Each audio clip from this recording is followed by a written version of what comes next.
Hi! On this series of videos we are going to discuss the new ASP.NET Identity System for Visual Studio 2015.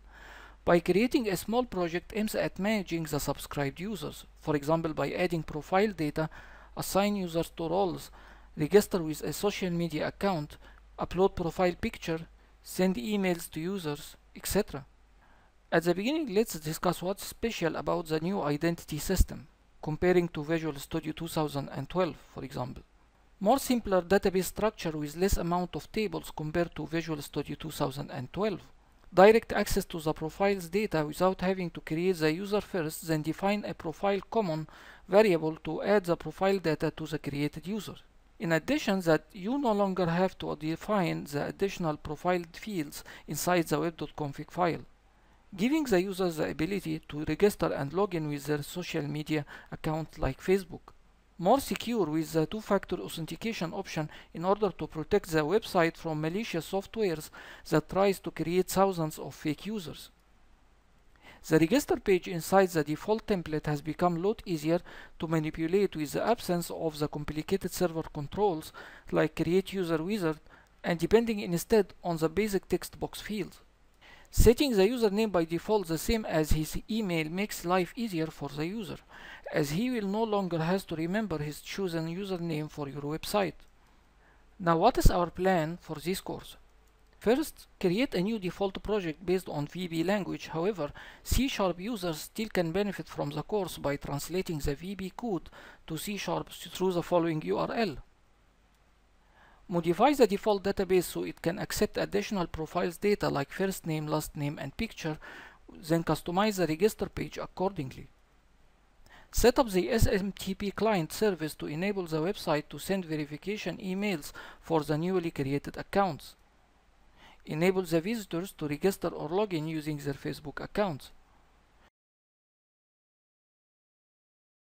Create a page to enable the admin to manage all the users registered inside the website.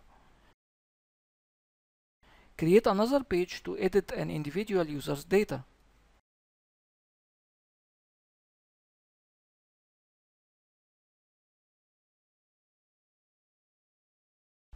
Using the AJAX techniques to enhance the created page's performance. Send formatted emails to individual users.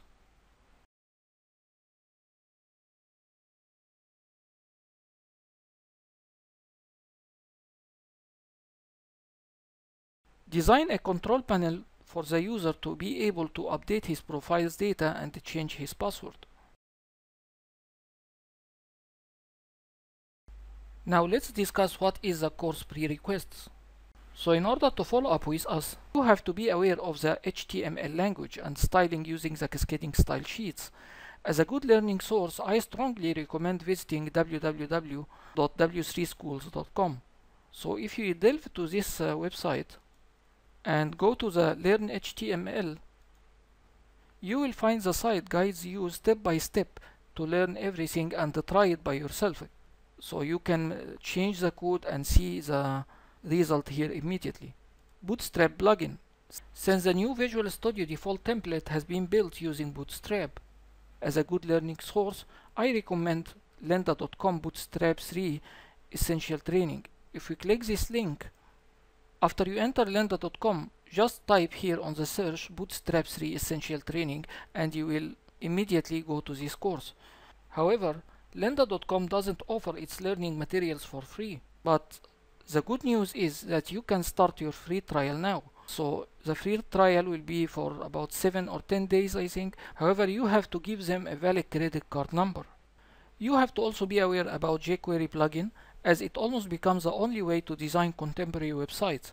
As a good learning source, I recommend the following book, jQuery 4th edition. If we click here, this will guide us to the jQuery website, and when you go to the official jQuery website, you will find here an announcement for the jQuery 4th edition. And I will not consider myself exaggerating if I tell you that I have already enjoyed every single line I read inside this book, and it's a very helpful source for learning such a plugin. However, if you find yourself lazy to read this entire book in order to start the course with us, I recommend only read chapter 11 from this book. beginning ASP.NET 4.5 in C# and Visual Basic from rocks.com. However, I don't recommend searching here for ASP.NET Visual Studio 2015, as the latest version of this book is only talking about C# and ASP.NET MVC with the C# language as well. If you open this book here and go to chapter 11, you will find a very good explanation for this plugin, and that would be more than enough to understand our course's videos. Next, you have to be aware also about the Entity Framework and Link language, as they offer a very easy way to access the database without having to write long lines of object-oriented programming code. As a good learning source, I recommend reading chapter 14 from the same previous book. So if you go to chapter 14 here, you will see that chapter 14 is talking about this topic. Now let's go ahead and start creating our new project. However, the reason behind I decided to start with a new project is that if you started with a new site, like what I'm doing now, and choose ASP.NET Web Forms site and give the site the name, I will make the new website on Drive D. So I will type Drive D and type, for example, 101 designs test. So this is the name of the website. Click on open. The folder does not exist, it will create it for me, and click on OK. Now let's see what Visual Studio will do for us. So here we go. So in order to compare the results of creating a new website to the results of creating a new project, I will open another instance of Visual Studio and click on New Project, and for the location I will type the Drive D, and I will type here, let's say 101 design or 101 home designs. So let's type also project in order to be able to differentiate between the project and the website.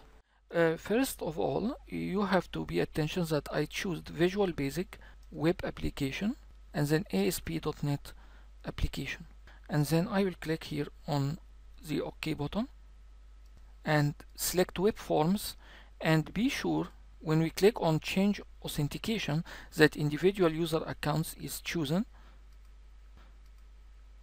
and be sure also that Host in Cloud is unchecked, because we are not going to publish this website on Microsoft Azure. I will show you how to publish this project on an external server like smarterasp.net or arvex.com, and then I will click here on OK and wait for a second. So this is our project here. By returning to our website that we have just done from seconds, if we open the accounts folder, this is the pages that we are going to see: login, manage, open OS, providers, register external login, and web.config.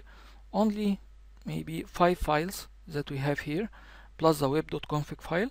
However, if you go to the project, if you open the account folder, you have all of these files: 1, 2, 3, 4, 5, 6, 7, 8, 9, 10, 11, 12, 13, 14, 15. 15 files versus 5 files on the website. This amount of files gives you an indication about how comprehensive and sophisticated the project is comparing to the website once we start talking about identity. There's also one big difference here that I want to mention. If you go to the website, all your codes will be placed on the folder app codes as you used to do. However, if you decided to start a new project, all your codes has to be placed on the models folder. Okay, I know that there is only 1 file here versus 5 files here, but the rest of files in the project is placed on the app start directory. I will tell you later when to customize the files located inside the app start folder and the files located inside the models folder during the context of our course. Now let's start testing our pages. Let's start by testing the default.aspx. If you double click it and press Ctrl plus F5, now the default browser here is Google Chrome. The project will be built and then open on the Google Chrome browser. So this is our home page here, and as you might notice here, if you have an experience with Bootstrap plugin, this page is fully designed with Bootstrap. So if you, for example, right click here and inspect, you will notice here all the Bootstrap classes, and you will notice also that this page is responsive, which means if you make the page narrower, for example, the elements will pile up like this. So if you are working on a mobile or on a tablet, this is how the page will going to look. It's responsive. And since Bootstrap helps your website pages to adapt with any media it got opened inside, we won't need the site.mobile.master, which will be used automatically whenever your website open inside a phone or tablet. And the bad thing about it that it will make your page out of control and your page items will be inadvertently distributed inside the page. In addition, that it will generate a message inside the mobile devices informing that the website is running under the mobile mode, and gives the user a hyperlink to switch to the normal mode. So the best decision to make, in my opinion, is to delete that file.